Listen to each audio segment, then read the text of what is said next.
I just, well, I know, a couple things, that's all. Oh, all right. You know. We've been trying to go to the senior center here, so. You know, yeah. 20 couples. Something else. Yeah. Crazy, it's a great story, so. It's the activity that we do. 45 minutes, 3 hours. It's over somebody. You know what?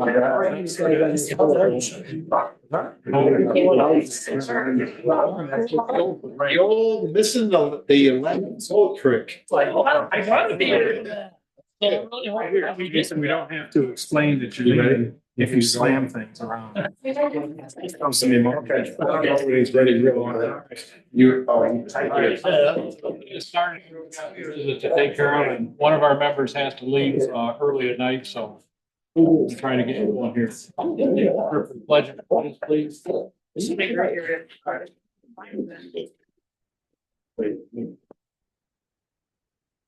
Allegiance to the flag of the United States of America, and to the republic for one nation, under God, indivisible, with liberty and justice for all.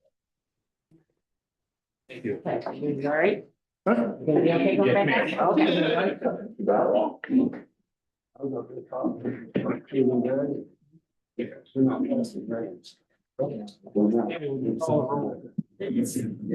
Cochran, Here. Jason Connell, Here. Jason Carnell. Gary Tilson, Here. Kevin Lawrence. Here.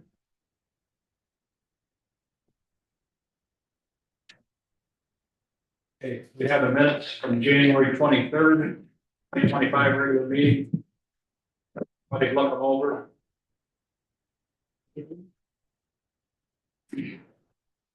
I'll make a motion to approve the minutes from January 23rd, 2025 regular meeting. I second. Any corrections? Let's be honest. No. All in favor of the minutes from January 23rd, say aye. Aye. Aye. All opposed? Jason, you didn't vote.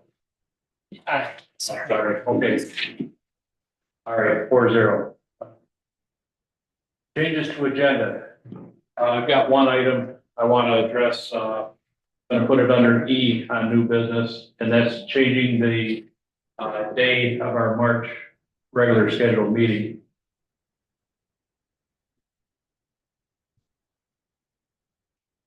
Anybody else need any changes to the agenda?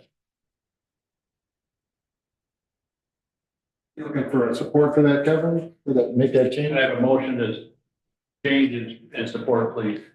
I'll make that motion. Okay, I'll support it. All in favor? Aye. All opposed? Okay, changes are done. Okay, we'll open public comments on our business. I think everything's pretty explanatory on the agendas if you did get a copy. Some of it's just going to be discussion. There's no actual decisions on them, so. But go ahead, Eugene. Snuck up on you. I'm gonna say the same thing I've always say. The Skyway Towers, I don't see any reason why that can't be voted on today, one way or the other. I don't see a problem with the tower going up. The radiation, blah, blah, blah stuff is no more or less than what's on your cell phone that people put up to their ear 375 times a day. And when it comes to the outdoor grow for the place on 1327 East Francis Road, I think that should be a no as of right now. Maybe after other stuff has been taken care of and we actually figure out what we're going to do in Thetford Township. But with that butting up to residential property, it's way too close to people's homes. I think that should be a no. I think that's all I really have to say right now.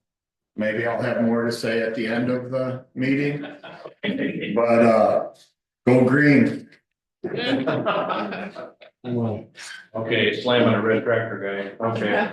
Thank you, Eugene. Anybody else, please? Hi. I'm Stephanie Burway. I'm here, EDF is on the agenda under new business, and I understand that it's just informational, but I wanted to talk about a couple of things related to that. One of which is that they, did post some information that showed up on the Facebook page. One of the things that kind of struck me was, related to the LLC structure. So I prepared a document that just explains a little bit about how these renewable energy companies structure their LLCs to avoid liability and how it could lead the township into being subject to, if there's any kind of emergencies or anything like that, that we could end up bearing the brunt of that cost. So I think by the board understanding a little more, or you might already know this, but at least for me, it was new. Information about how they're structured and how we might be able to protect ourselves, I thought that would be good. And the other thing I wanted to bring up was just, when I was going over things and looking at our ordinances, it suddenly struck me that we actually don't have an ordinance for the, energy storage systems, which there's no indication at this point that EDF has that as a part of it. But often when solar shows up, shortly afterward, these, battery energy storage systems show up. And it's a real missing thing in our ordinance, because I did research and looked at insurance estimates about risk of fire. And I actually do have a little bit of background in EV battery manufacturing, kind of adjacent, but I have some. And the fire risk is substantial.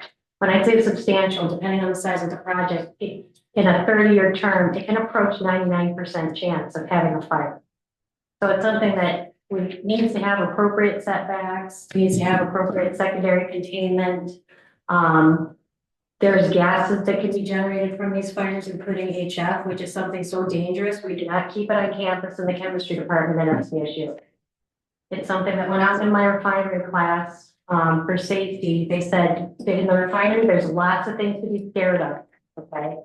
The guy who was the refinery safety specialist told me this is one of the things that he fears the most. It was one of the things that the refineries would clear neighborhoods for. There was a fire that started in California in January at a place called Moss Landing. Moss Landing is one of these battery energy storage facilities. It necessitated the evacuation of 1,200 residents. There's no way it actually had experienced 4 fires before this. Okay, this is a catastrophic fire. They're describing it with terms like Chernobyl and 3 Mile Island. And Aaron Brockovich showed up on Friday to represent the residents, just to give you an idea about the types of dangers this sort of a project could pose. So just something I just want to bring to your attention, because as I said, it looks like in our ordinance, we don't really have anything about it. And it is something that is covered under PA 233. Thank you for the information. Did I give you these sheets? That's just the yellow. Any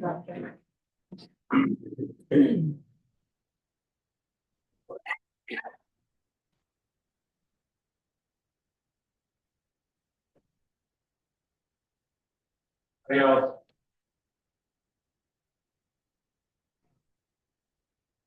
No other comments? I'm going to close public comments at this time then. First thing under old business is the Skyway Towers. We have our representatives here tonight. I want to apologize for the delay from last month. I guess we didn't get communicated that we had it on our agenda and it didn't get, news didn't get delivered to you. But we haven't forgotten about you. And we did table it. When we did table it, it was due to the setbacks that didn't comply with our zoning ordinance. They have since went to the zoning board of appeals and got a variance.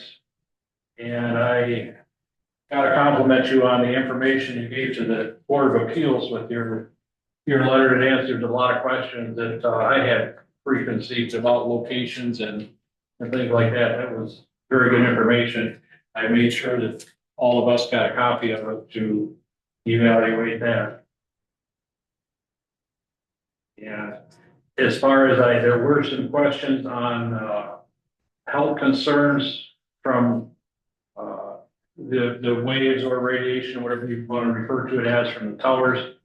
And my own research was that for every one that I found that said maybe, I found one that said maybe not. So I couldn't find anything definite, definitive. It all points back to the same thing, that number one is it's new technology. Nobody knows 20 years from now what's gonna happen, what it did cause. And it also points about the fact that if you get more off your phone in your pocket or against your head than you do from the tower being up in the air and dispersing the waves or frequencies from the tower, however you want to coin the phrase. Do we have any discussion, Mark? Any questions for the tower people here? I have a couple. I had done some research on the towers there, and I don't know if either one of you want to address this, but I did a research that it was from antennasearch.com, and I asked towers in my area, so I put your address in, and within 3 miles of the suggested tower there's 7 towers and 5 antennas. 3 of those say they're Verizon towers. They're on Vienna Road.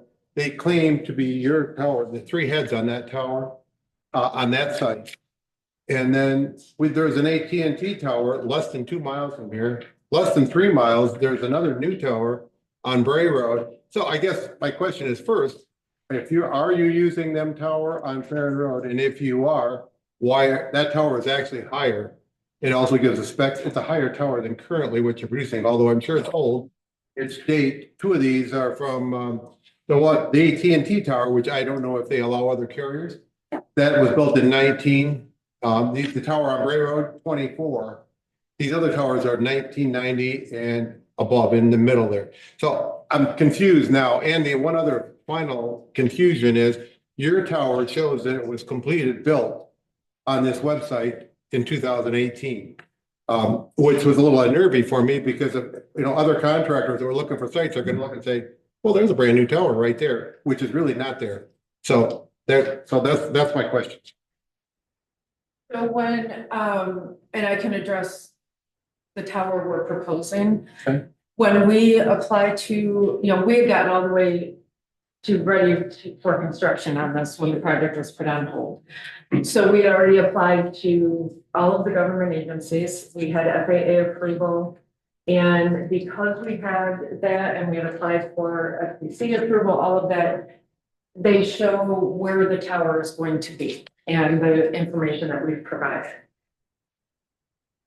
Unfortunately, because it wasn't constructed, that doesn't necessarily mean they're going to take that information off of their website. So they don't have any of our construction information, just the applications that have been applied for. So that explains how it got on the website. Okay. Yes, because when I ran into that recently on a project where it showed a tower in our search area, and then when I went to look for it, there was nothing there. And so I had to verify that with the tower.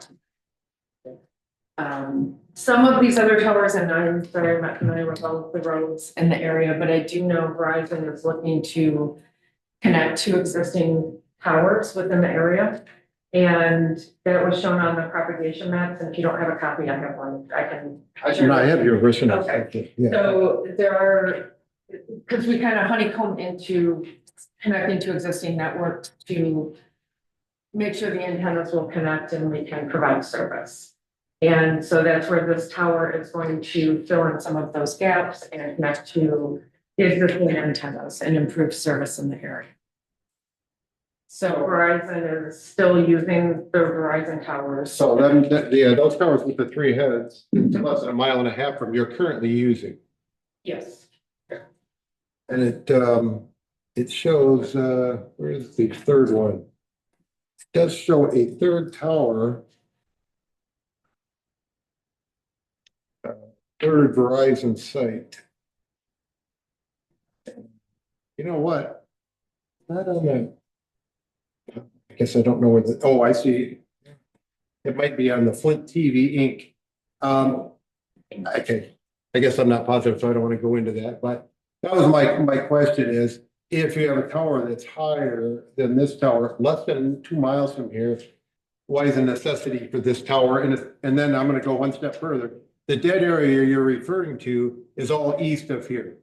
So from my perspective, a better site would be slightly more east to relay to the one, unless the parameter of your relay is less than 2 miles, because you have a facility within 2 miles here. And I'm looking at my notes here, was that, you said it was on East Fairwind Road?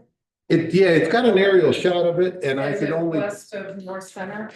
Is that correct? it was between, let's see. Oh, here it is. It's between Bray and Center.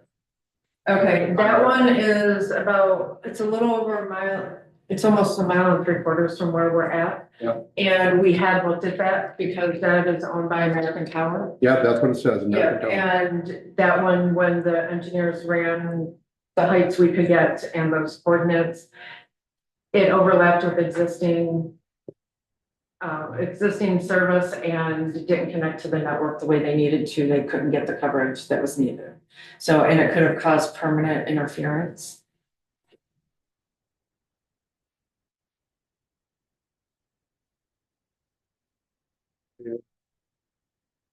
Tennessee Road.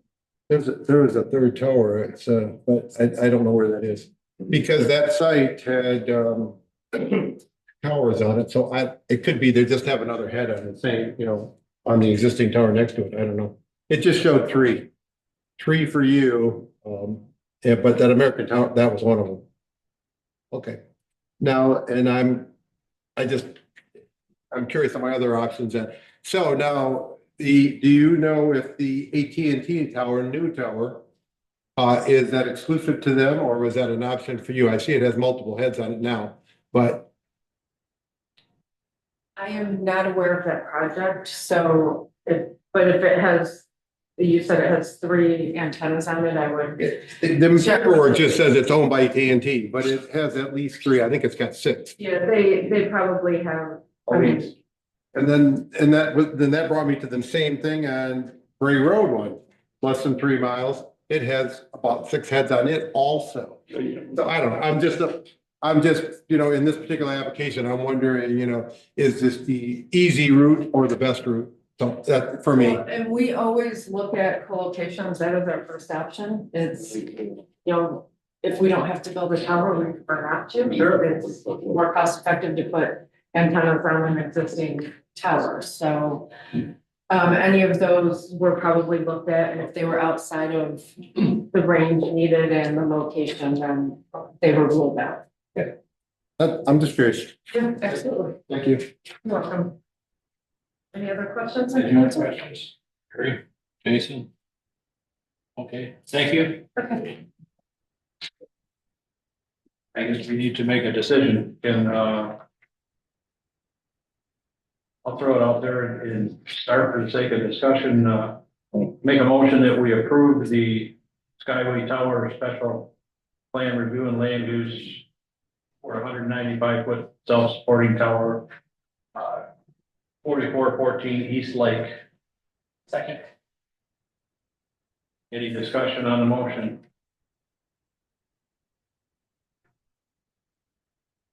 To make a comment, I never really pay attention to these until we're voting on it. I know there's one on Herd Road, I've been driving by for 20 years. Didn't really notice it until we're doing this. And I noticed one on Genesee Road. I know it now, I'm noticing them. Didn't even notice them, drive by it every day. So I think this one isn't gonna be as close to the road as these other ones. Just my opinion. I think that is a dead area. I've been out there. My phone doesn't work. I think it'll be good for the residents.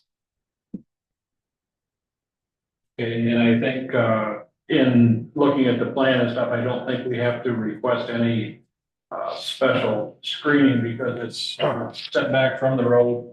There is tree line, between the road and the tower site. My only, maybe requirement suggestion would be, that they're gonna have to fence it, correct? Because the regulations will have to be fenced in, so, comply with the landowner for any beautification that they want to see. Can I make a comment about that? Just so you know, we will have green vinyl slats woven into the fence for concealment. Just on the other sides where there's not existing trees. 195. Yeah, I don't think there's anything we have to address or landscaping on it or anything. It's pretty much, this is already retained, Yeah, you know, with what's there. well, didn't you get some, didn't we have some information from the county that, was referred to that dead area? As far as, Cell service. I seen some documentation somewhere. There was a mandate put out that they had to try to fill these dead zones from the state. Maybe that's what you're referring to. Yeah, I don't. Oh, yeah. yeah, the only thing that the county got involved with was the Dual Lake Park. It's not allowing it in the park. Well, they got 6 in a mile and a half. It wouldn't be within a certain distance from the park, which is, false. Okay, let's call for a vote. Stop. John Cogden, I don't want to say no. Jason McConnell, Yes. Gary Tilson, Yes. Kevin Lawrence, I'm a yes as well.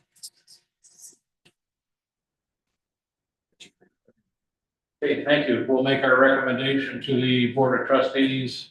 Their next meeting is March 4th, whatever the first Tuesday in March is. I don't know off the top of my head. 4th, Tim? Yes. Okay, March 4th is their next meeting, and I will make sure the supervisor gets you on the agenda I think. for that.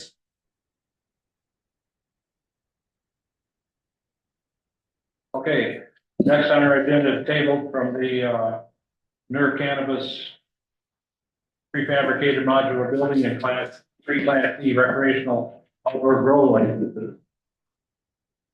In regards to that, we had a table for the ZBA to rule on that section of our ordinance, whether it's concerned outdoor grows or not.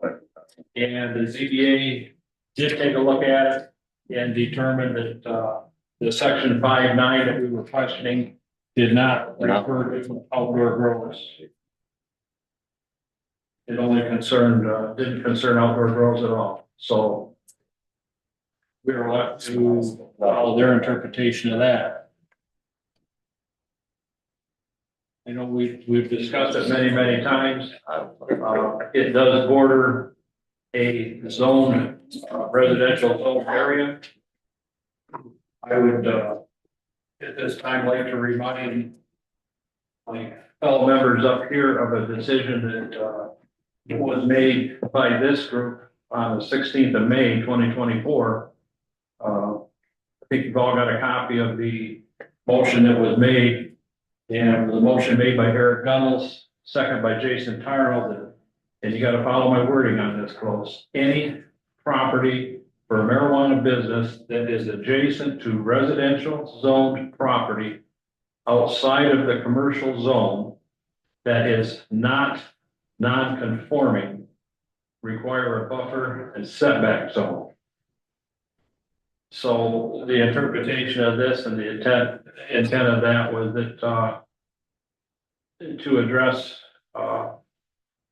situations is what we're in right now. We have the residential zone property that's outside the commercial zone is not a non-conforming property. We deal with this inside the triangle where we have residences that are on commercial property, which we allow licenses on, but we don't allow licenses on residential zone property.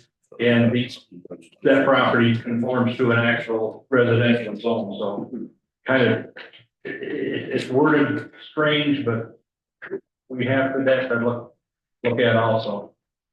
Are you looking for a motion here, Mr. Chairman?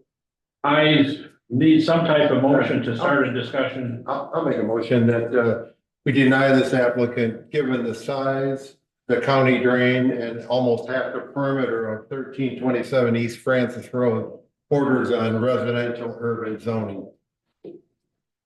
Second. You know what? You can do my cheer sheet if you can read it. Okay. Sorry. Had it all written down. I had it written, but she's gonna have to discern through my writing there. So. Okay, you guys can go ahead and do your discussion. Okay. I have to agree with the residential zoning section. I made a few notes myself that we could either put a setback. Options would be to put a setback on it, say 200 feet from a property line. Or drop it down to a class A, record. These are other options, Yeah. options for us rather than, just to consider. But I also, you know, we make a recommendation, then it goes from here to the board of trustees. And then I think, you know, we can take these, from my opinion personally, we should take these case by case. And that's why I made the motion in this case, this particular case, just what I said. Too big, got a drain issue and it borders residential property. You know what I mean? Yeah, and as I stated in past meetings, it was a new one for me because it's the first time that I've looked at one that bordered residential zone property. And a lot of it, it's not just a little bit, it's almost half. I know I said this before the meeting, but I was able to call several townships that allowed outdoor grows, and I talked to the supervisor directly. And in Bloomingdale Township, talked to Supervisor Tom, and they did approve outdoor growing.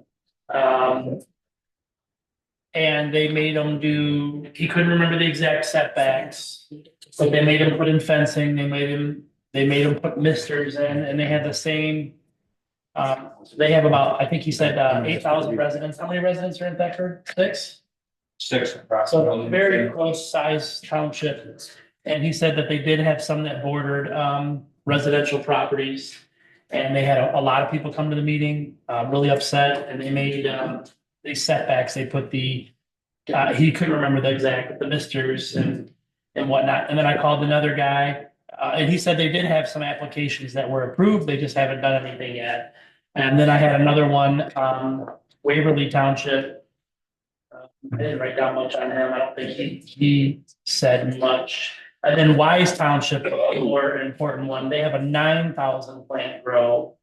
And he said that they had a standing room only board meeting when they approved that. And people were upset and whatnot, so they made more setbacks, more misters. He said that they didn't, and they've been in operation for, I think, 2 years now. And they didn't really have any complaints. The only people that came to the township and complained were people from neighboring townships. That's word for word from Bob, the supervisor, and Wise. So if anybody wants to call up there and talk to them. And I just like to, and you know, what I find interesting in both of these, if you do allow an outdoor grow, they both require mistings around the perimeter. Mhm. So I mean, there could be something to take away from that. Besides the fencing, you know, they said they all had perimeter fence with air on, space on the Yeah. bottom. Yeah, so. I wish I would have talked to Bob a little more than I could. He was going to a meeting and I only talked to him for a few minutes. If anybody would like to call him Wise Township, WISE. But yeah, they have a 9,000 plant grow. I think it's one of the biggest ones in Michigan. And he didn't say that they had too many complaints within 2 years. So I don't know, but they had setbacks. We have to look, we should look at their ordinance. Because we're not here to approve these guys 100%. We're here to, okay, if we're going to allow this, then we need to draft some ordinances or some setbacks, some whatever we gotta do to make it right. So. Okay, I just want to make sure that we're on the record that we did consider alternatives. You know, like I say, that's the only reason I mentioned the setbacks and stuff, that we didn't just flat out make a random decision. We did consider other things for the record, so With that being said, any more comments, John? I'd just like him to, Tammy to read it back to us, make sure that that sounds close to what I said. John, motion to deny applicant, given the size of the grow, county drains, and almost half of the parameter of 1327 East Francis bordering residential urban zoning. Yeah, that's it. Okay, thank you. Tammy, call a roll for that when you're ready, please. John Cogden, Yeah. Jason McConnell, Yes. Gary Tilson, Yes. Kevin Lawrence, Yes. Okay, 4-0, we will recommend that our board of trustees deny the application. So that will be going to the March meeting also. The trustee that he's gonna push it to. Okay, under new business, They can. I actually, I did this agenda, we had our master plan meeting, committee meeting on February 18th, and I was prepared to announce it ahead of time, but we did have it. We did go through the next phase of our master plan with 3 more components to touch on. And, I will get some of that information posted on the Facebook pages as soon as I can get it downloaded and copied to go with it. And we will be having a meeting again, no date yet picked in March. That meeting will be, for discussion between, as a workshop type, won't be a formal meeting, but it will be a workshop type discussion. Residents are welcome at it. It will be for board of trustees, members to attend, planning commission members to attend, the subcommittee to attend, because we're getting into the final stages to pull all the pages together. So it'll be one of the last chances that, we will have to have input on what the final copy is going to look like. There will be a comment period after we get a rough draft of the book made up, where you can come in and look at it and make comments before it goes through the approval process. But we're getting there. We're getting there slowly but surely. What's the date of that workshop? We don't have a date confirmed yet because I've got to line up the hall in March with everything else that's being scheduled. So I will get back and get everybody a date and get that posted. Number B in your packets is the planning commission annual report for the board of trustees. That's a requirement that we have to tell the board of trustees everything we did in 2024. I made copies of it in your packets. As long as everybody's happy with it, I will present it to the board of trustees at their next meeting. Sorry to me. So that just lets them know what we've been doing on Thursday nights here. You plan on being this busy this coming year? No, we're trying not to. We're trying, but our supervisor yourself and himself. She's finding business for us. EDF Renewables is on the next session.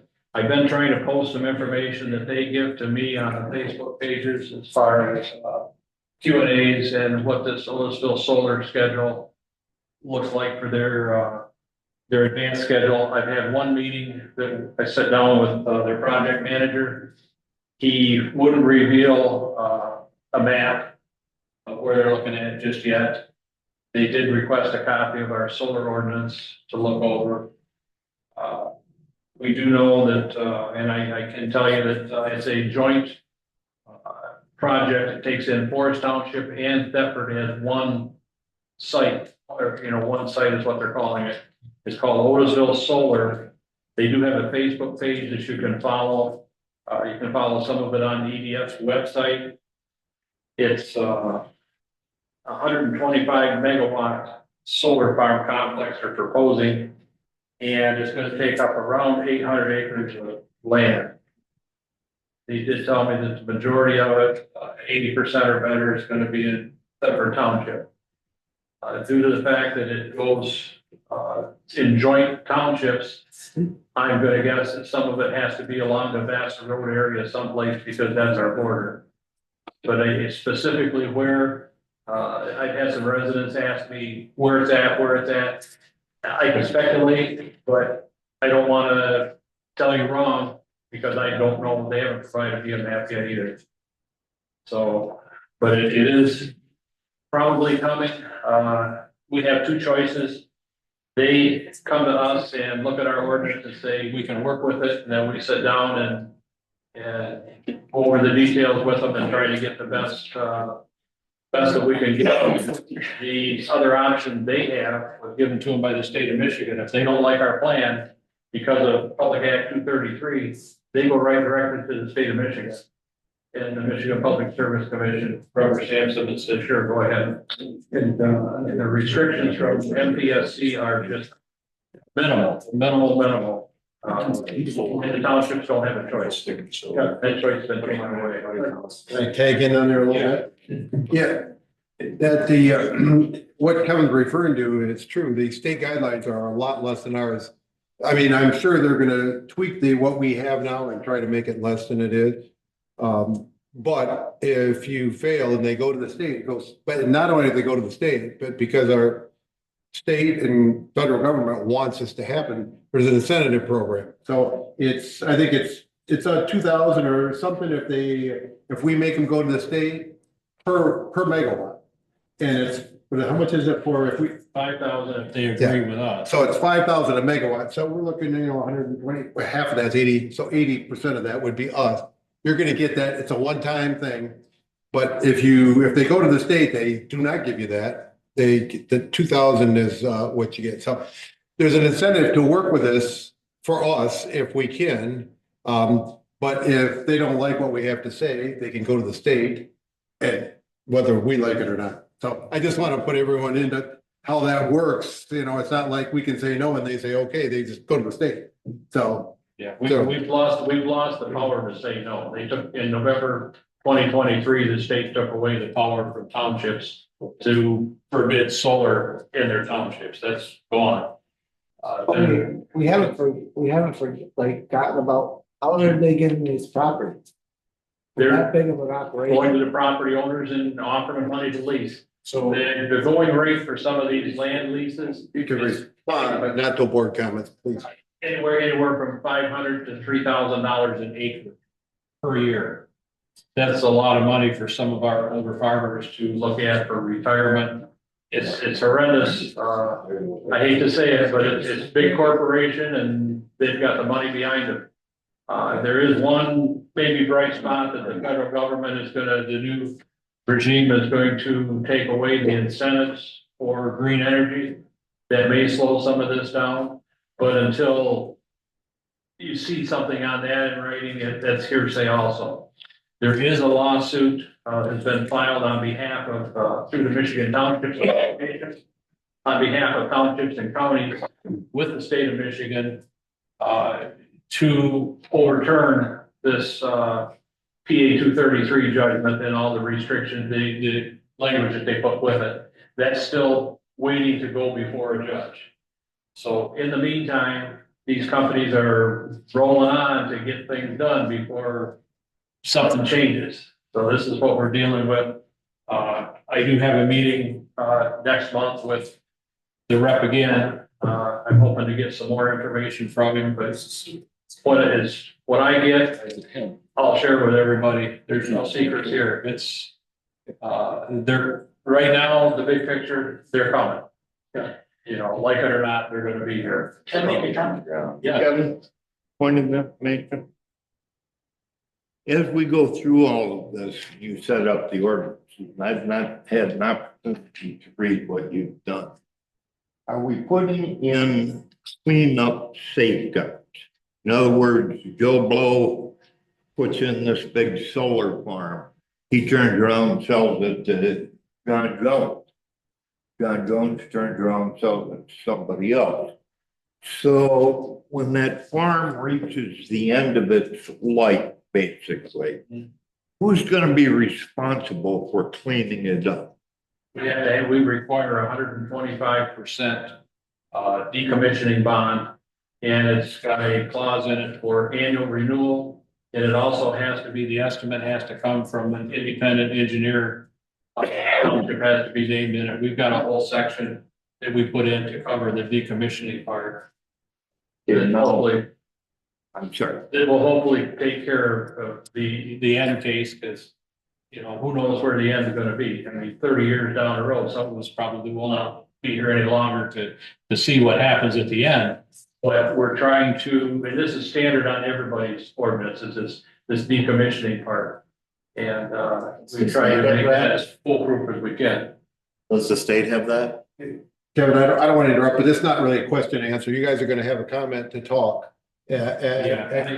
I Call do. the comments, but, so, if you want to- So what I was gonna add there is, I heard a news program that I just listened to recently.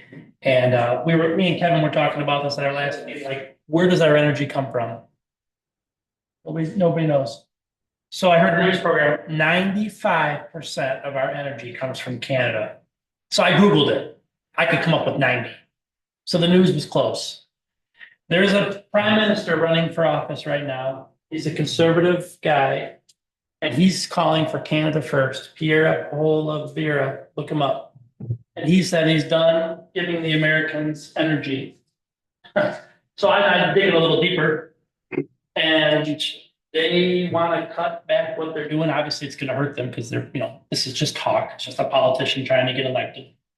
But, you know, 90% of our energy comes from Canada.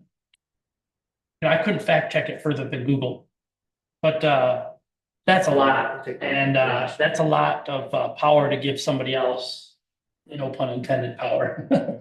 But yeah, if that's true, then we can get off of that. Whether we like solar or not, it's here. I think it's way better than wind. It's you know, it's obviously better than if they wanted to build a nuclear power plant here, we'd all be saying no. Probably if they wanted to build a coal power plant here, we'd say no. There's a lot of things we would say no. And also, I know we've talked a lot about it, that it can't stand alone. It's something that can't stand alone. It only survives with government subsidies. When they first started doing coal, when they first started doing nuclear, natural gas, all these things, none of those things could stand on their own either. They all needed government. They all needed government help to keep it going. So just some things, you know, when we're talking about solar, how we might not want it in our backyard. And I personally would love to see it somewhere over in the old Chevy, or the old New York City, or somewhere over there where there's already a ginormous power grid that's not being used they can connect to. But yeah, it's not. So just a little tip, maybe do your own research, everybody. Please come back to the next meeting, tell me I'm wrong, but that's what I can read. Okay. All right, let me make a few comments on this since we're talking about it. If I was sitting in the audience right now, I would think that it sounds like we already have acquiesced that this is a done deal, and it's misleading. It's what we're prepared for is to receive an application for solar. And we'll have to take it step by step at that point in time. They've done a good job in marketing, and I've had people call me, and their website and the stuff that they're sending people make it look like it's already done. That's good marketing on their part, but it's not. It's by far not already done. And then there's 1,640 acres, not 800, and under application. And I got that data courtesy of Professor Stephanie Brouet and looked it up, and it's true. So 1,640 acres. If you go to the Genesee County deeds website, 1,640 acres. So understand that when they say, hey, we only want 2, they really want 10, but they just want 2 initially, and then it's 3, 4, 5. So we don't know how big. And I'm not going to lose sight of the fact that we spent a couple of years talking passionately about the 24,000 acres that we have in this township, and that there's only about 3,000 acres left undeveloped. And the threat and the perils of high concentrations of solar in one particular area can make you a national threat. When you pick up something that large on satellite images, you can become an area target when someone wants to take out your power grid. So going back to our ordinance where we said you can have X number of acres and they have to be half a mile or a mile. We were doing that for the best interest of the residents. And also in our opinion, compromising. You can come here, Michigan's a big state, you don't have to put all 125 megawatts here. We'll take some of it, you wanna put a couple hundred acres here, that's okay. You don't need 1,640 acres, and forget the 2 years we spent on master plan, because there won't be any land left here to develop or our future kids to build houses on, so. I'm not ready to just roll over and say, okay, this is done, we lost. I have no interest in taking that attitude whatsoever, and I won't. Okay. Any more comments on solar? Okay, I just want to make the residents aware that they're out there, and as I get information, I will try to get it passed on. The only means I have is through the Facebook pages. And it's notifying our board of trustees, but there'll be, like I say, I'll be in another meeting, next month with their project manager. And hopefully get some more further detail of what we're gonna be at. And just for the record, I don't know how many are aware of it too, but there is it 1,500 acres going just north of us in our Vienna Township that's already plotted out on a map. And in Genesee Township, I noticed, across from Crossroads. Yeah. You guys noticed that? Huge.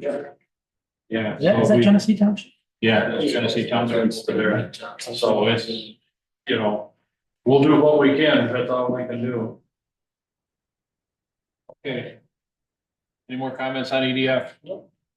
Okay, reference the MDOT study. We did have a meeting with Michigan Department of Transportation on the Lewis and Bray Road, Vienna Road traffic safety intersections. And discussion ranged from the light up stop flashers on the stop signs to traffic lights to all the way to roundabouts. One extreme to the other to try to update some of that. And we put our best sales pitch out there to them. They did, Mike did contact me and he's talked to MDOT, said they have got the crash data for Genesee and Vienna prior to there's red flashing lights at that intersection on the stop signs. And they've got the crash data from that prior to, and since then, they got more resources than the county has to look up the traffic for crash reports. And they're gonna get back to us.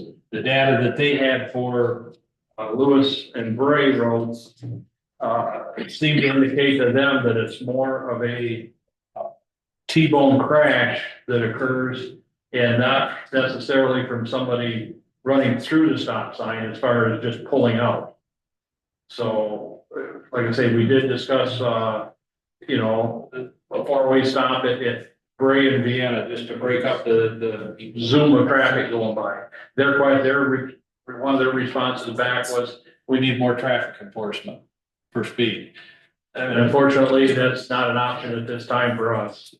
But, Yeah, I got some additional information. yeah, we're working on it. Greg, have you got some more? Greg is part of the Genesee Metropolitan Planning Commission. Right. That works through, they've got some grants available that maybe we're trying to look at to get, to pay for some of this improvements. If we can't force the state to pay for it. Greg, go ahead if you want to make some comments on it. That is, I have some additional trash information, structural information coming from the commission to share with you and Mr. LaPointe when I get it. So Okay. everything we have is always helpful. Okay, so I just want to let you know that we haven't forgot about that either, and we do consider that part of our master plan, transportation and safety improvements for the township, so that's part of our master plan.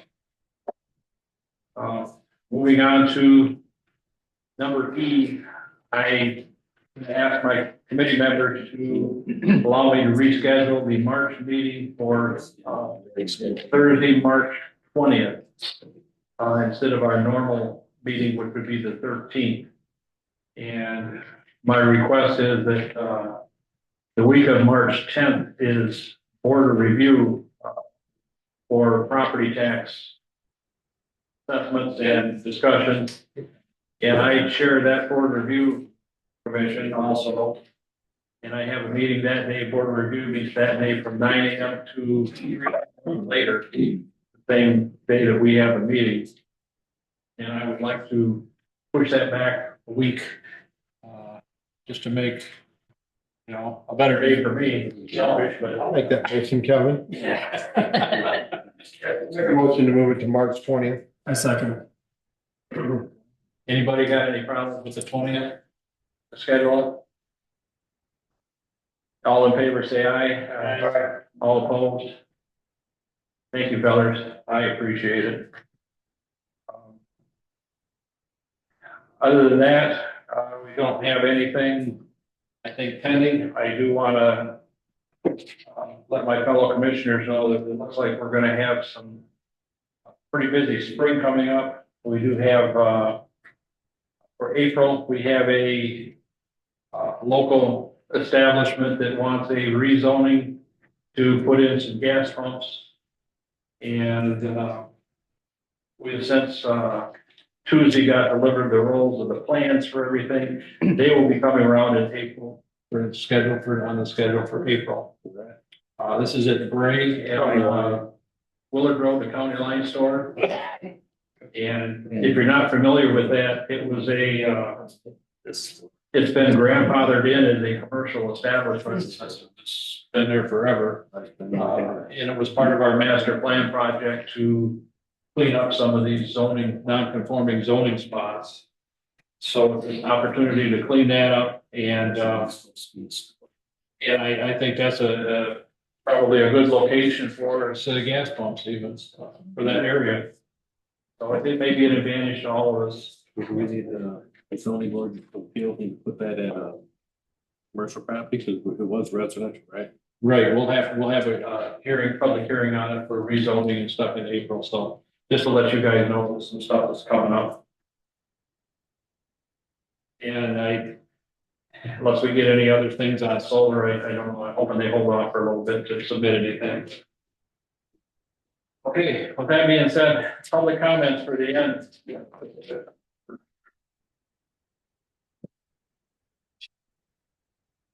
Comes to Lewis and Bray on Vienna, the only way you're gonna stop accidents there, I believe, is to put a left turn lane in at both of those.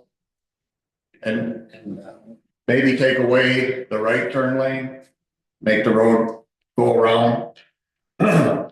I personally drive Vienna Road. I turn and go south on Lewis Road to go to my home.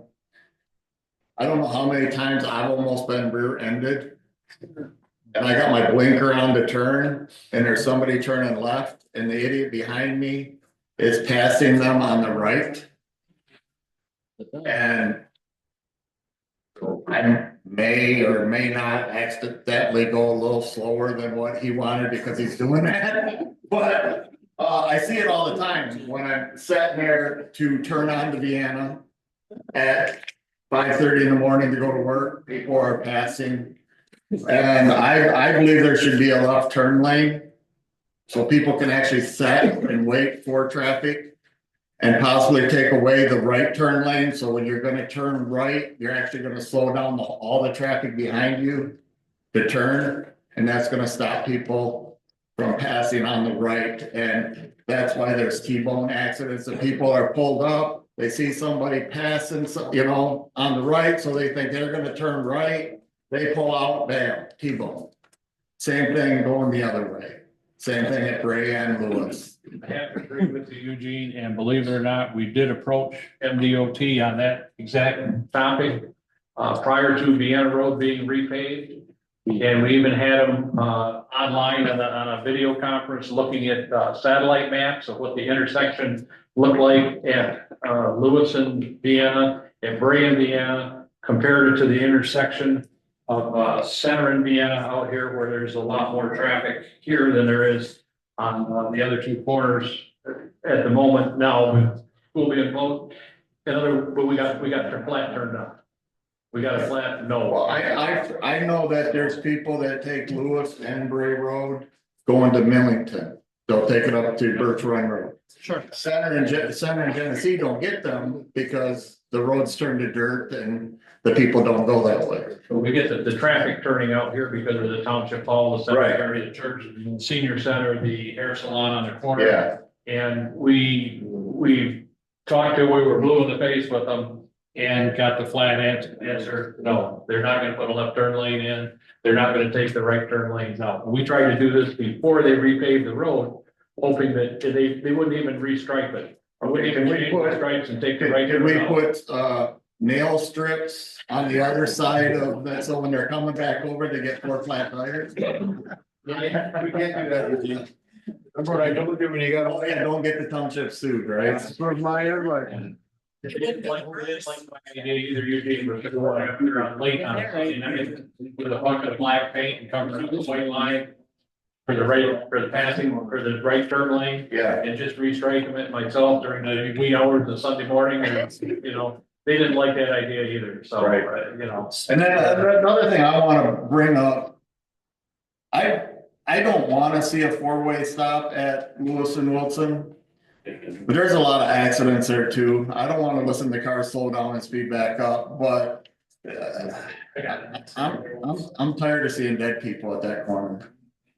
So, can I, Go ahead. so, I'm not sure if this is true, fact checking on this, I guess, but it goes by deaths. That's how they rate whether they're going, that's why there is a 4-way stop at, Irish. Cause they crested a certain amount of deaths. Yeah. And I was told that, I don't know if it's true. Well, I remember when they It got. makes sense. I remember when they got. It's terrible, how many people died, then we'll fix it. I remember when they. I remember when they got the 4-way at Dodge. I don't know if you guys were all here. They were actually hanging dummies from the power lines. Showing death, death at that corner. It was a big protest and everything. That was back like in the 70s. Yeah. And, but I know this isn't the time or the place, but I wish we had some type of either more state police in the area to patrol them corners. Or something, I don't know if we can ask the state police to maybe come out for a 2-month period and start giving people tickets for passing on the right. They pass on the right too. Oh, Like that too. Will be. They got 2 so everybody thinks it's okay to do it as every road. If you look at the arrow. Oh, I know. That does hurt us down there by Grand intersection. Good pass on the right. Yeah, over the, where my mom was in the condo, they actually have Yeah, that's a right turn lane or a right passing lane for people that are turning into the condos there, but it is. It's just a right turn on both Bray and Lewis, and I just somehow or another we need to. We don't have a police force to take care of it, so. Yeah, thank you, Eugene. I'm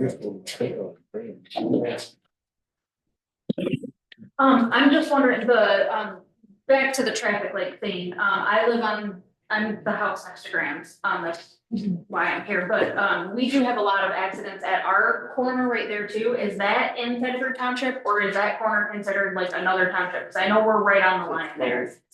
But, I really, since you're talking about your master plan, I would really recommend some research into that corner, because since Graham's has opened, the amount of accidents that have happened there is astronomical. It is insane. I mean, it's every other day I'm looking out my windows and seeing splashers there, because it's same thing. People are trying to pass on the right because it's busy. People are trying to pull in and stuff. And so, I mean, if that's looking in, I notice it's not a part of the plan, but I think that it should be researched and maybe looked into so it can be addressed in the future. I'd hate to see, 27 or 57 deaths happen before anything is able to even just be brought up about that corner. Since the other corners are being talked about, I just feel like that one should probably just maybe be looked into as all.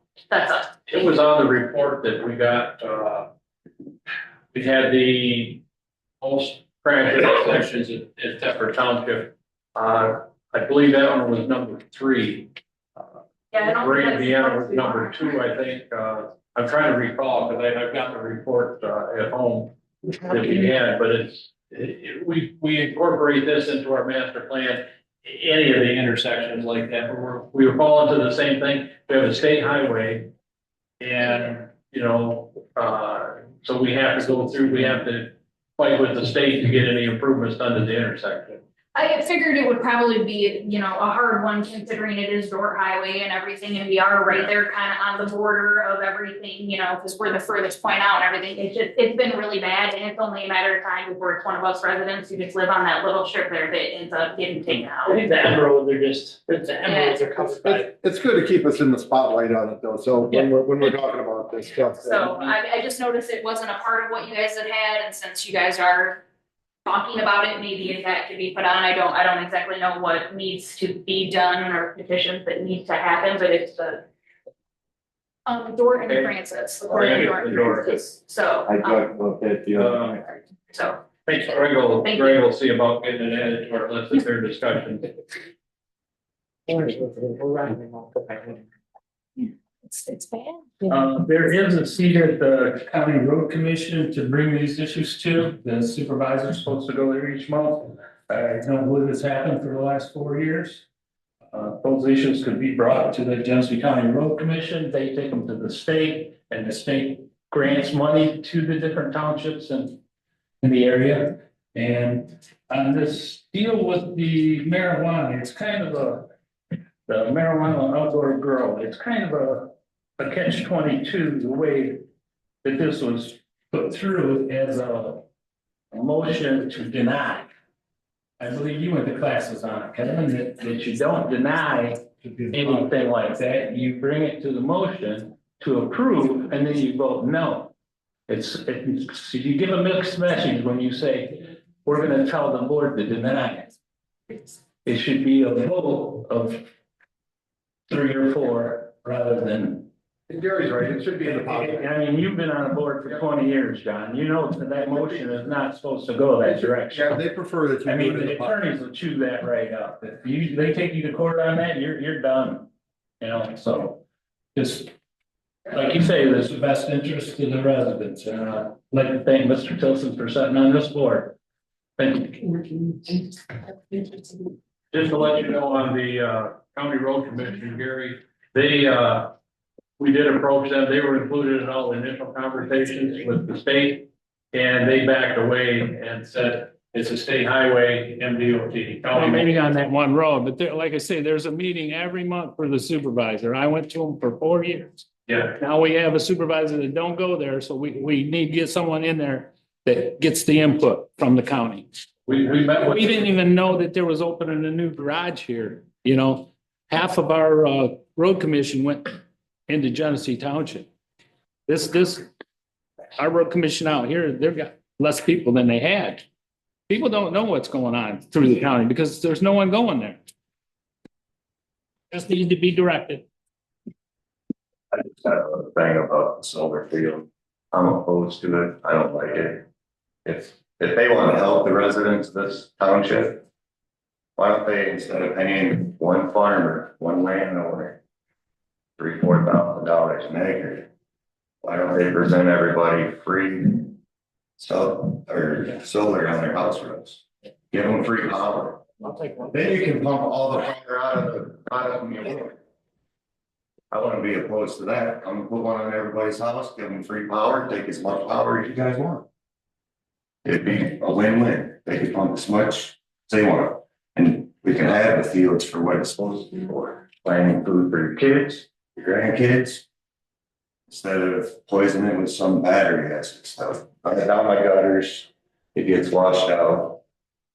That's one thing. But for me to waste a field for food, for solar is pointless when you have how many houses in this area and how many residents would take free power for having power that we don't care where you're shipping it to.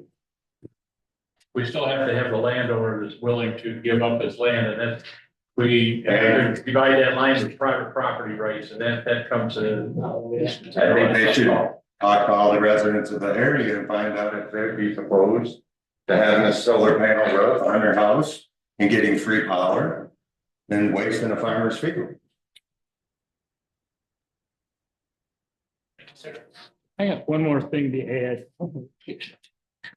Marijuana businesses, they're going by the wayside.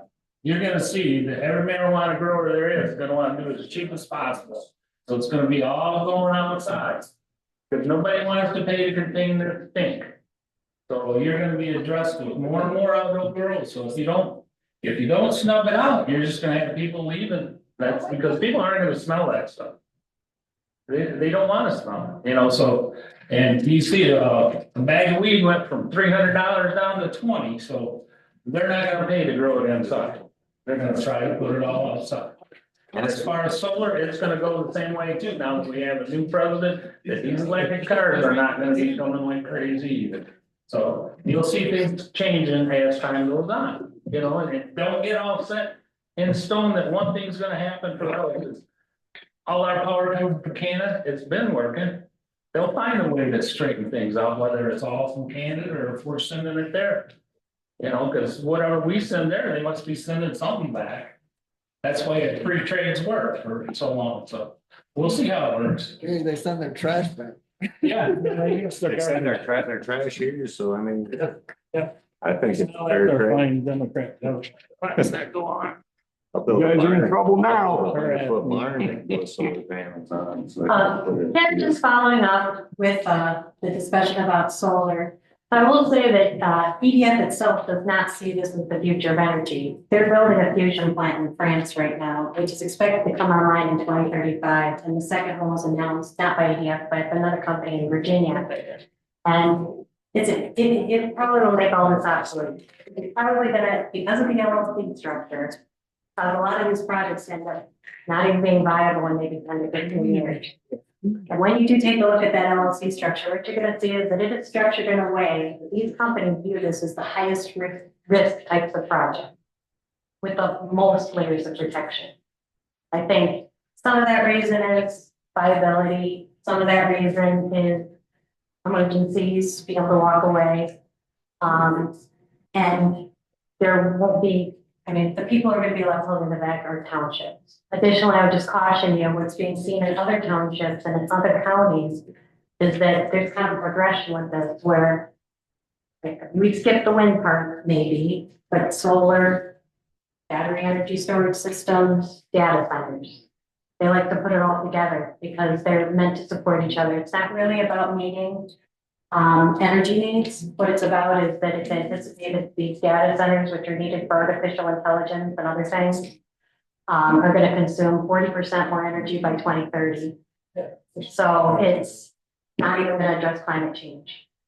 It's to me transitional at best in terms of just energy, and probably going to end up becoming more of an eyesore than anything else in the long run. And it is going to cause residents to move away, especially if any of the battery energy storage systems come here, because I don't live here. If it's anywhere within a half a mile, that would be the danger zone. Beyond that, still contamination and issues if there's any kind of fires or anything like that. And it'll also contaminate any surrounding agricultural land. It's also recognized that because of the way these projects are put in really piecemeal, other landowners' laws change as we find out. Right now, they can't take things by eminent domain. That's not necessarily going to see the case. So it even threatens landowners who haven't signed lease agreements in the long run. So as far as private property rights go, I do understand that and I value that. But at the same time, farmers have been paid a long time tax subsidies. So the public does have a right to have, and a lot of that was to preserve the farmland for the future. That's right. So I do think that the public does have a role in a say in terms of what happens to land long-term, because this is long-term. Even if EDF hands out something saying it's going to be converted back to agricultural land in 30 years or whatever, the truth of the matter is you lose knowledge. Farmers, I just bought a farm, and what I learned is it's really hard. And those farmers pass that knowledge down to the next generations. It's going to not just be a loss of farmland, it's going to be a loss of knowledge. And I think in general, raise prices for horse farms in the area in terms of hay. And actually affect us on many different economic levels. I mean, it will be just a complete sea change for Thetford Township. It will be a completely different future. And if it is a transitional energy, that might not be the best way for us to plan our future. So it's just things to think about because you are, like you said, I might not be alive by the time this is done, but that's what we're trying to plan for, so. Thank you.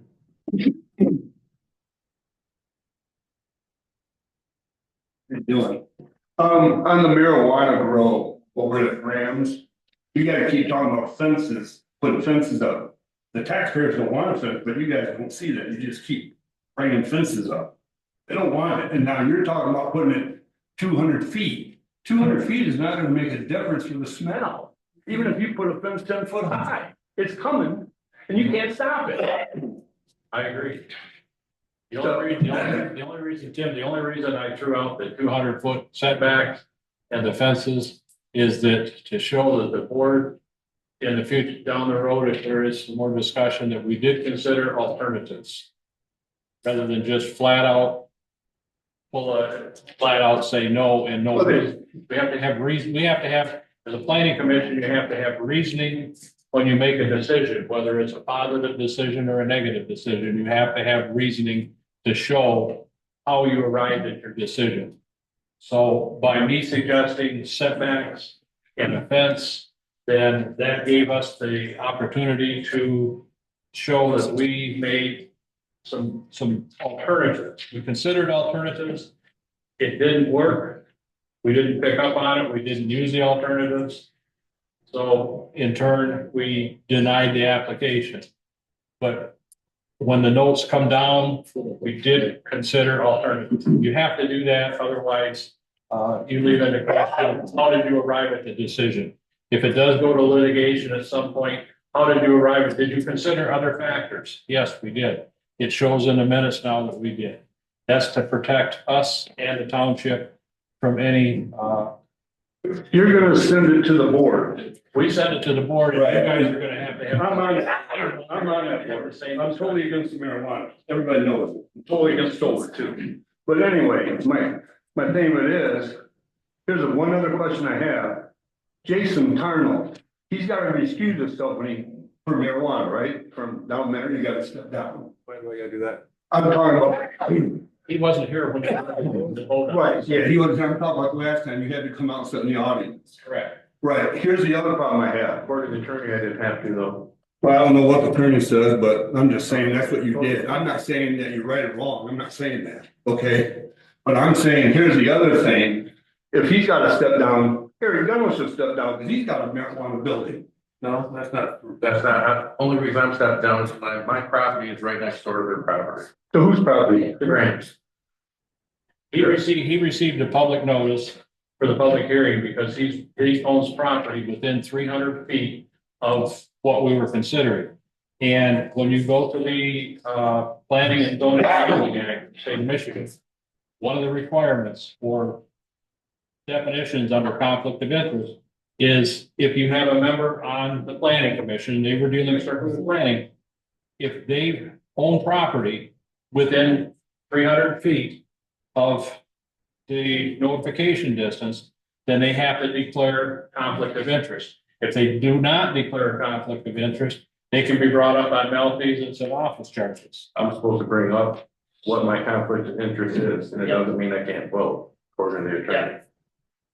Gilder, I heard him As long say. as I address my conflict of interest with everybody, and as long as I'm going by the ordinance, which everybody should do when they're voting up here, you don't get things, you don't take personal of anything you vote on up here. We gotta go by ordinance. Just because you don't like marijuana, doesn't mean you have to vote, you're supposed to vote against it. You're supposed to follow the ordinance that we have. Storm out the door. You're not supposed to use your, what you like and what you don't like. Well, I'm gonna tell you right now, I don't like it. I don't care if you like it or not. I don't like it. Well, then maybe you shouldn't have a position like that because you're supposed to go by the ordinance. That's Well, what you like and what you don't like, sir. You're supposed to go by the ordinance. I do go by that. I'm a resident of this township. Okay, well, I believe you, but you're supposed to go by the ordinance. I know, but here's the thing, you said you don't have to step down. Here's another guy, Eric Gunn on it. He's got a marijuana, he don't have a license. You got a license, don't you? No, I don't. Well, Eric, Why then, do we have to step down? because he's growing marijuana. That's a conflict of interest. We don't have anything to do with the board of trustees. Okay, the other thing, then why aren't you guys voting for this tonight instead of waiting for it to go to the trustees? Because you know what's gonna happen when you hit the trustees, it's gonna be 5-2. You don't have a prayer in hell to get it. It has to pass. Just a recommendation. We have to make the recommendation. It has to start with us. It goes from us to the board of trustees, but they have to come here first and get either an approval or a denial from the planning commission. Then that's the next step. It goes to the board of trustees. They can go from the board of trustees, to actually go to the ZBA eventually, and eventually into court. That's how the steps go, but it has to start here. We have to make a decision before it can go to the board of trustees. We've now made our decision. Recommendation. A recommendation, and it goes to the board of trustees. Whatever happens at the board of trustees meeting, we have no control. I know you turned it to us, but I understand that. I do. So you guys have to, within your group, talk it over, hash it over, and come to your decision. We've done our part, and the issue with us is over now. All right, thanks, guys. I got one more thing. On that note, you're supposed to follow the ordinance and read the ordinance and everything. They don't. You know, you got to pass something that I don't like. You see me storming out a door. So I don't know why I might have to be sitting here, listening to everything. We didn't have a common courtesy for the people. The last meeting, when you asked him to come back up there, come back up there. Instead, he come up there, grabbed his stuff, and was right out the door 2 seconds after grabs. So why do we have to listen to him up here when you can't even sit through a whole board meeting without getting irritated? Well, I don't know why he left. That's his personal reasons, and I'm not gonna get into that. Personal, the meeting wasn't over for one. We're not here to personally. I know, but you know, it's not, it's my public opinion for you to listen. I don't appreciate the man walking out the door and not finishing the meeting. That's disgraceful. Okay, your point's taken. Thank you. I don't appreciate people get up here and threaten me either. I didn't threaten you, dude. You want a threat? There ain't no threat. I don't threat, I promise. I promise. Let's just finish up what we got. On that video camera. What? When you're up here threatening people. I didn't threaten you, dude. He asked a question. I asked the question and you're getting defensive. Which in turn means you're guilty party, which you shouldn't be stating is the board. Either sit down or leave the premises. I can leave because he's worthless and now you guys know. Then you get up here. Get your hands off. They try and push somebody to vote a certain way. That's. I ain't pushing nobody to vote anyway. This guy walks out the door and can't even finish a meeting and you guys got him sitting there. You got another question? So what's your guys' point? Kevin, all right, yes, Greg. The question I've got regarding the outdoor grows. That's going to create an issue where there might be some additional activity in trying to, in regards to crime, trying to get into the field and steal the products and things of that nature. Does the ordinance and does the board have a method of, or have they already incorporated the method to deal with what is probably going to end up being an additional security risk? An outdoor grow is required to be fenced and they have to have security cameras. So, you know, to get any deeper into that, I'd have to actually read into what the state requirements are. We don't, as a township, we don't require the security cameras because in order to get, when they get inspected for their state license, I think Jason can comment on that the state goes in with all their requirements and they have to look for the cameras, the fence, alarm systems, whatever. They have quite a complex system of stuff. I will say that we do see it on their site plan for their buildings. You know, but that's not public, that's not published for the public for obvious reasons. You know, but they have to show us that they're, you know, doing security, and I think don't, correct me if I'm wrong, they have to keep the security tapes 7 days, 10 days? I do believe so. They have a requirement that, the tapes have to be retained for a certain amount of time in security. I believe the state has access to them too. We can look at, bring them up whenever they want. And they get in trouble. If they don't have them on, they're gonna slap them a fine. Yeah. It's, $1,000 a minute. it's not lenient by any means. No, I've known the two, we got $10,000 fine. From township, I remember Yeah. that, the cameras are not Yeah. working. I'm sorry, I did not hear him. I've heard of them having getting $10,000 fine if they're not cheap. If they come in and your camera's not working, they just give you a fine and this is what it is, and you can fight it all you want, and they'll just keep writing them if that camera isn't running. Stays all over that. $10,000 for them is driving a bucket. Okay, any other public comments? I just got a couple questions. On here, for the weed grow, it says 3 Class T grows, outdoor grow licenses. But they have to have 3 applications, because they only got 1. They make one application and they When request did it- 3. When did it turn into 3? It's always been 3. No, it's only been 1. I have the application. I've gone through the whole thing. From the site plan called for 6,000 plants, 3 in the Class C license is 2,000. I don't know if there was a typo on the original application. There's even notes on the original one that says didn't fill out correctly. I mean, I have it at home. I'm spread out on my table looking at it. Where does it say 3? Like they have 3, what is that? Because they have to break it up Parcels? 3 parcels. Parcels, they have to break it up into 3 The parcels. parcels are combined, the 10-acre parcel is listed as 1. I did follow up on that, There is the ball field was 2 parcels. But if you go to the county, those 2 parcels have been combined to one parcel.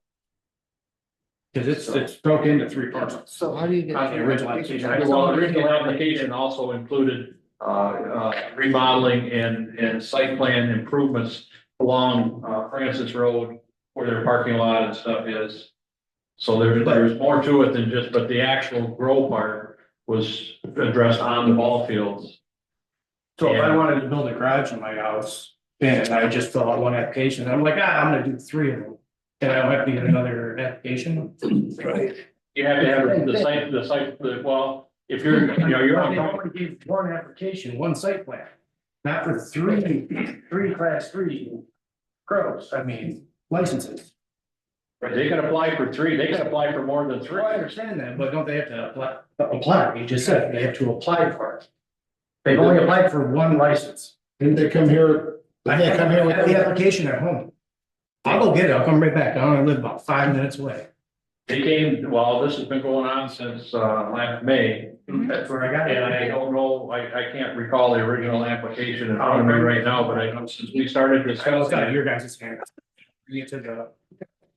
it's gonna be coming to the Board of Trustees meeting in March.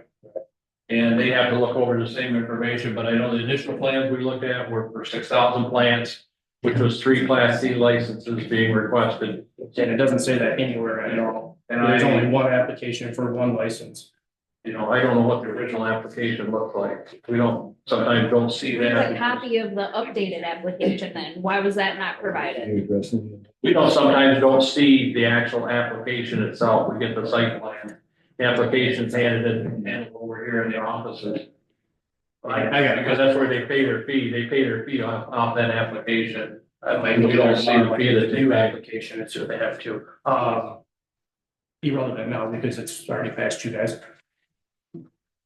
Other question off topic. Does anybody know the difference between commercial and industrial property zoning? Is it the same thing or is it different?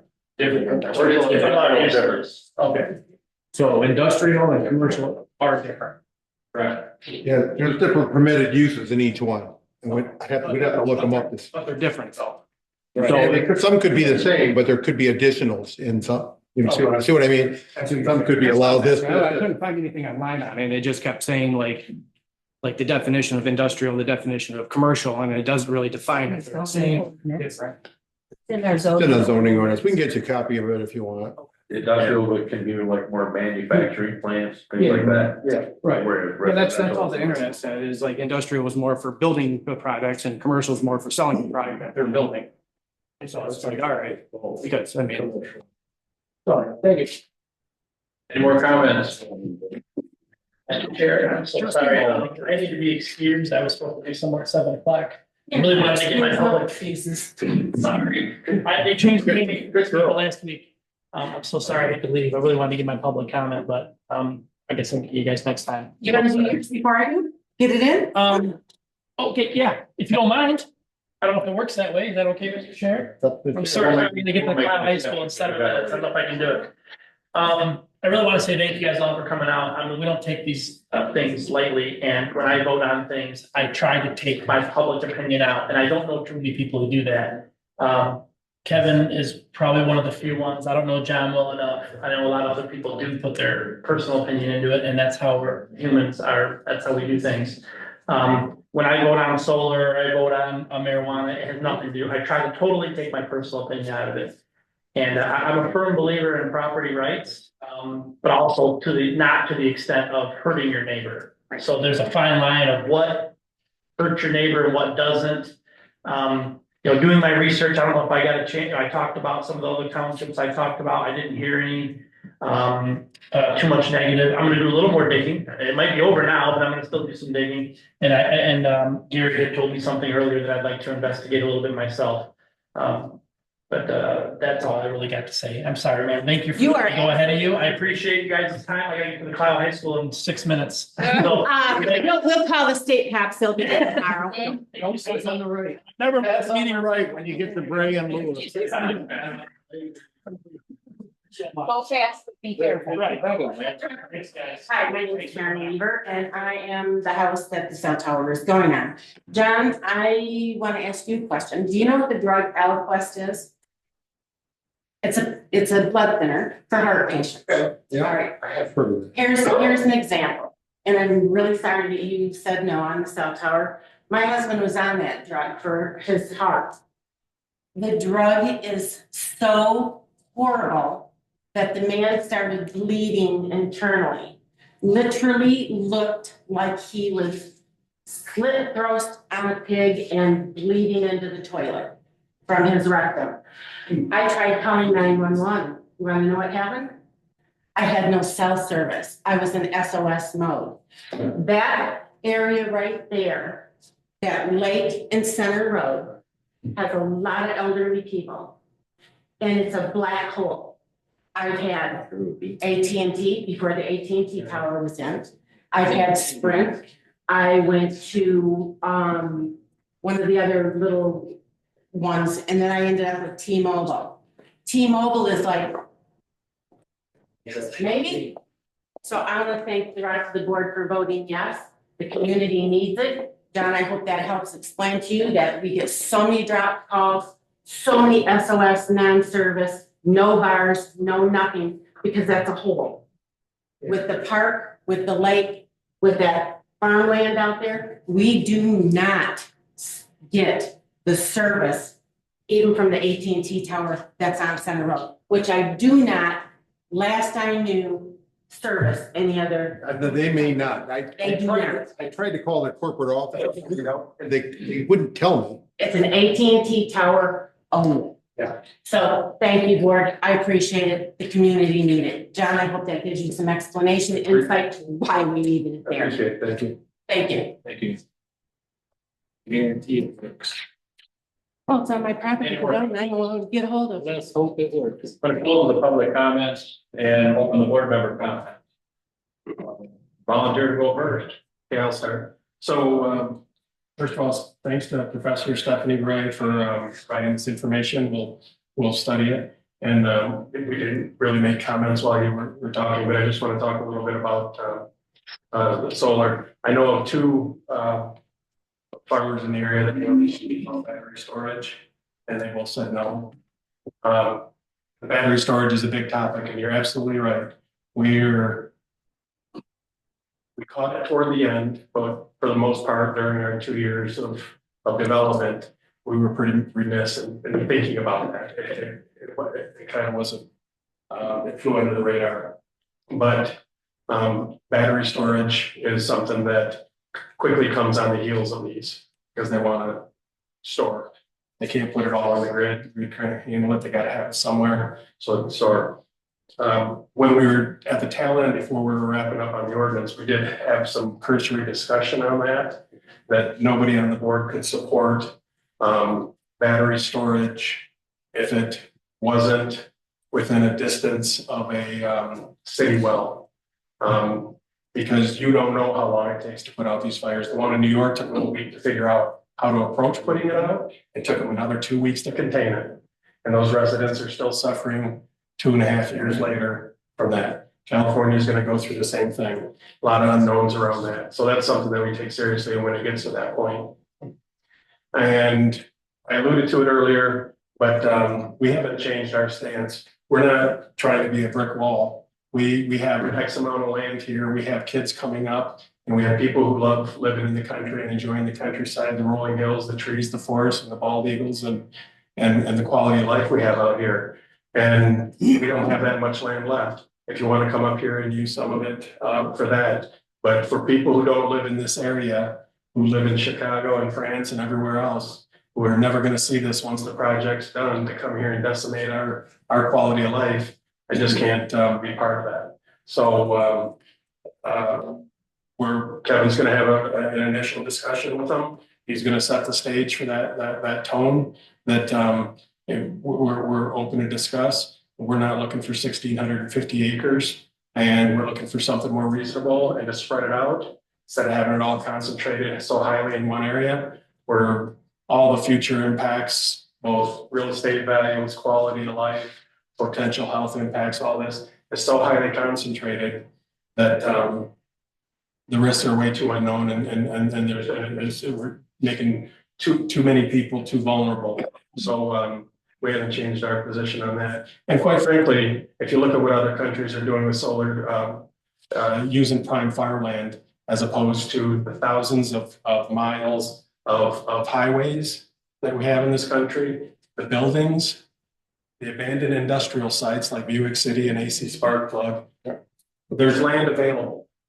We're going to try to solve an electricity problem by creating a food crisis problem. Is something that we get laughed at by other countries. It makes absolutely no sense. There's land without impacting our food supply, quality of life, and take a look at that. Jason saying 90% of our energy comes from Canada. If you looked at that on the surface, everybody would be startled, but understand that's not electricity. That's natural gas, propane, and fossil fuel. So, and that's trucked. Electricity, because of voltage drop, you can't, you can't put all of your solar panels in Nevada and New Mexico and pipe that electricity all over the country. It's not practical from that perspective. But these companies, of course, and Trump's figured it out, can't stand alone without subsidies. And it's not initially, it's long-term. They couldn't stand on their own without subsidies. The 25.5 cents per kilowatt hour it costs to produce a kilowatt of solar, and we pay consumers 16 cents, and they're getting 15 cents subsidies. You take that away, it doesn't work. And our whole position has been there's 6 farmers in the area that are in their late 70s and early 80s, and we're talking about a 45-year decision for what this looks like for the next 4.5 decades. And it's not taking anything away from landowner rights or anything like that. It's under this particular situation, moderation and what we're looking at for the next 4 or 5 decades, just about the remainder of our lives for the people in this room. So we're just trying to bring some semblance of common sense and order to it. And not that we're not open to discussion, but we want a reasonable approach. So again, Stephanie, thank you for taking the time to do the research. That's it. Okay. John? I'm glad you brought up the battery, and particularly because we haven't in this township, we haven't adopted the International Fire Code. And the International Fire Code addresses a lot of the issues that you were referring to, how to handle those kind of fires. So once we do that, which, I've been a little hesitant because it's the International Fire Code, when I read through all 605 pages of it, seems very irrelevant to this township. But if you put it in the perspective of a battery storage, it is not as far out as you might think. So being on the fire authority, that will be a priority of mine to see if we can get that to happen. And I appreciate your comments relating to the tower. She's gone, but either way, I'm not opposed to any input from anyone regarding you may not always agree with me, but and I may not agree with you, but I like the input either way. So. Jason? All right, well, thank you everybody for coming out tonight. Apologize for being late. But one thing is there is only so much commercial property out there. So, when somebody buys a piece of property in a commercial area, they expect whatever they're zoned for. On the other hand, if anybody's ever bought a house, we all know that there's a lot of undesirable pieces of property out there. And those pieces are like right next to the expressway. Who wants to live next to the expressway? And I looked at a piece of property by there and I didn't buy it because I don't want to listen to cars and they're not going to move the expressway for me. So same thing is when you buy a property next to an undeveloped or even a developed piece of residential or commercial property, later down the road, somebody wants to use that commercial property for what they bought it for. Can't be mad because they want to use it because you bought an undesirable piece of property. The other hand is, I'm not saying the cell phone towers, all those people have used pieces of property out there. Now, the other solution to that is we all took away our landlines. We all had landlines. If you're looking for emergency, pull up a landline. I know you can't surf on the internet while you're doing that, but a lot of people have Wi-Fi. You can still get on your phone or use your internet. Have a landline if you're worried about emergency calls and things like that. We all had landlines for a long time, and they all work just fine. I wouldn't want to live by a cell phone tower, so I understand that too. And the ordinance, where the ordinance goes, I always go by the ordinance, no matter what. I don't really get my personal feelings involved. There's things that I don't like that I don't want to vote for, but if the ordinance has it in there, you really don't have no right but to follow the ordinance. You have to follow the ordinance. At the end of the day, up here, you follow the ordinance. I do anyway. That's right. And that's about it. Thanks for coming out. Okay, in regards to solar, there's a couple things that are in our favor. The PA 233 does give the solar developer the option to come to the township or go to the state. They do have to come to the township first.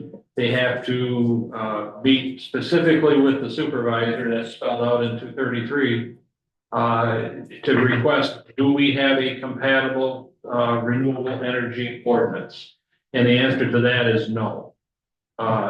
So our supervisor would have to, the first question they'll ask her is that, her answer is going to be no. Then they make the decision, not us, of whether they want to look at our local ordinance and try to work with it or go to the state.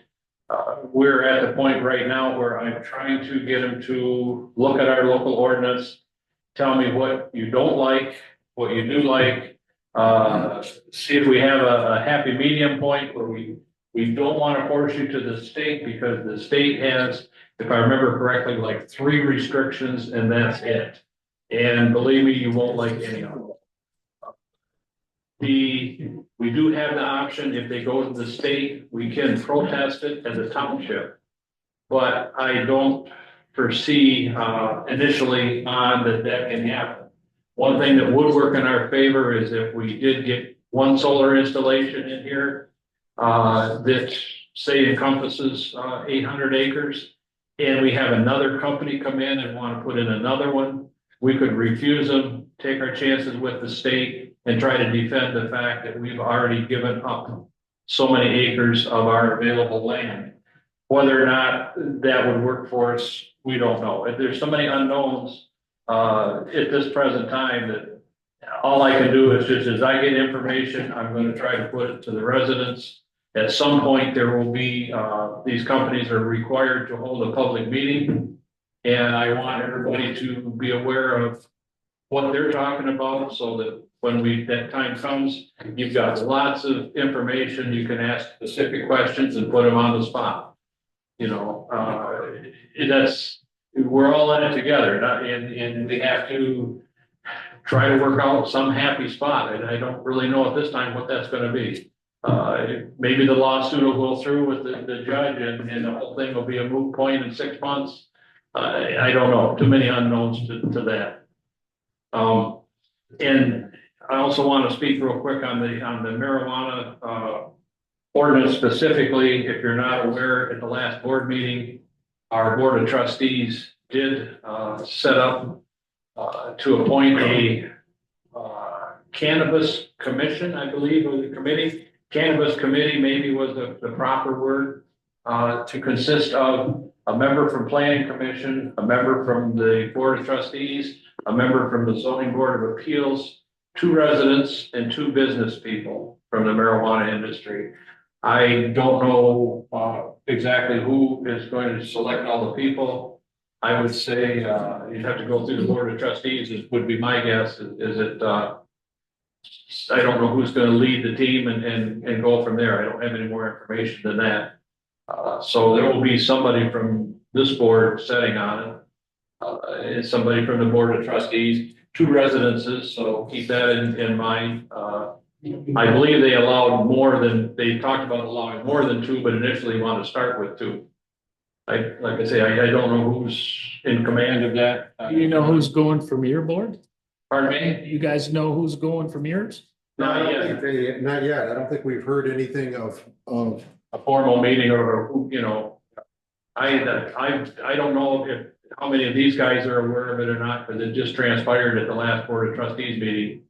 But, you know, somebody will be volunteering from here, from this board to sit on the committee. And they're going to look at the marijuana ordinance as a whole and recommend some changes, some tweaks, whatever.